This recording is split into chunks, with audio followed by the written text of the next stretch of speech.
नमस्कार मित्रांनो, मी गहिनीनाथ सरवडे आपलं शेती माहिती या यूट्यूब चॅनलमध्ये स्वागत करतो. मित्रांनो, व्हिडिओ आवडला तर नक्की लाईक करा आणि सबस्क्राईब नाही केलं असलं तर सबस्क्राईब करा. आपण शेतीबद्दलचे असेच नवीन नवीन व्हिडिओ बनवत असतो. आता मित्रांनो, या प्लॉटचे आपण ह्याच्या अगोदर पण भरपूर व्हिडिओ बनवलेत. हा जो प्लॉट आहे याच्यामध्ये आपण हरभरा टोकन केला होता. आपण हरभऱ्याचे पण व्हिडिओ भरपूर केले होते. ज्यावेळेस हरभरा टोकन केला होता तुम्ही पाहिलं असेल व्हिडिओमध्ये, ऊसाची अशी वाढ काहीच झालेली नव्हती.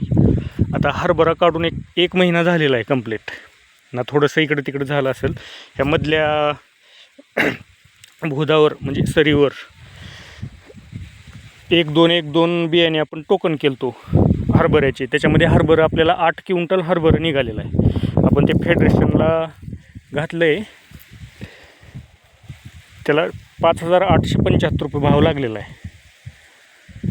आपलं हरभरं जवळजवळ 45,000 रुपयेचं हरभरं ह्या 1 एकरच्या ऊसाच्या प्लॉटमध्ये आंतरपीक म्हणून निघालेलं आहे. तर तुम्हीच विचार करा, जर 45 समजा हरभऱ्याचा खर्च वगैरे सोडून जरी 10,000 सोडला तरी आपलं 35,000 रुपये तरी आपला याच्यामध्ये फायदा झालेला आहे.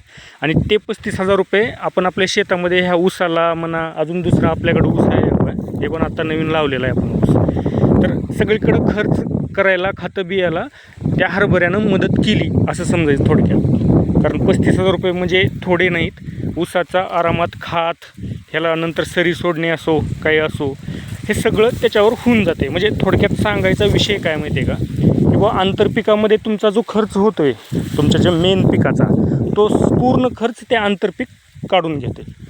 आणि तुम्ही ध्यान करा, आता हा ऊस बघा कसा वाढला आहे. अगोदरचे तुम्ही व्हिडिओ बघा, त्याच्यामध्ये ऊस असा काहीच नव्हता, पण आता बघा कसा वाढला आहे ऊस.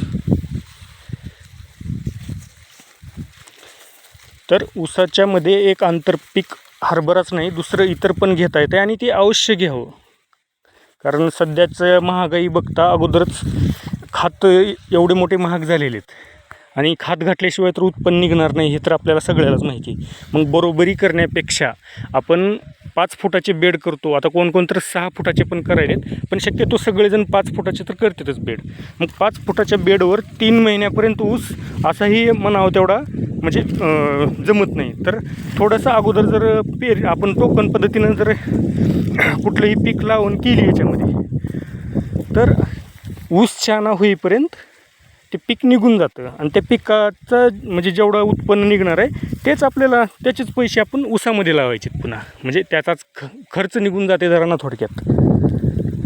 आता ठीक आहे, आपल्याला तेवढं काय बोलता येत नाही भारी, पण आपल्या म्हणजे मी काय सांगतो त्याचा उद्देश समजून घ्या बस. ठीक आहे मित्रांनो, धन्यवाद.